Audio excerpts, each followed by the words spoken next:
বিশ্বকাপে group D এর ম্যাচে অস্ট্রেলিয়াকে 2-0 ব্যবধানে হারিয়েছে সহ আয়োজক যুক্তরাষ্ট্র। সিয়াটলের লুমেন ফিল্ডে অনুষ্ঠিত এই ম্যাচে দুর্দান্ত জয় নিয়ে মাউরিসিও পচেত্তিনোর দল এক ম্যাচ বাকি থাকতেই বিশ্বকাপের নকআউট পর্বে শেষ 32 নিজেদের জায়গা সুরক্ষিত করেছে। ম্যাচের মূল মুহূর্তগুলো: প্রথম গোল 11 মিনিট, ম্যাচের শুরুতেই লিড পায় যুক্তরাষ্ট্র। ফোলারিন বালোগুনের একটি দারুণ ক্রস ক্লিয়ার করতে গিয়ে নিজেদের জালেই বল জড়িয়ে দেন অস্ট্রেলিয়ার ডিফেন্ডার ক্যামেরন বার্গেস।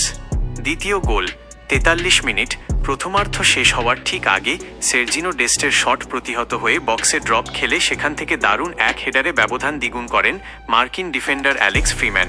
ইতিহাস স্পর্শ: 1930 সালের উদ্বোধনী বিশ্বকাপের পর এই প্রথম বিশ্বকাপের মঞ্চে টানা 2টি ম্যাচ জিতল মার্কিন যুক্তরাষ্ট্র। গ্রুপ ডি বর্তমান পরিস্থিতি: টানা 2 জয় 6 পয়েন্ট নিয়ে টেবিলের শীর্ষে রয়েছে যুক্তরাষ্ট্র। অন্যদিকে 2 ম্যাচে 3 পয়েন্ট নিয়ে দ্বিতীয় স্থানে অবস্থান করছে অস্ট্রেলিয়া।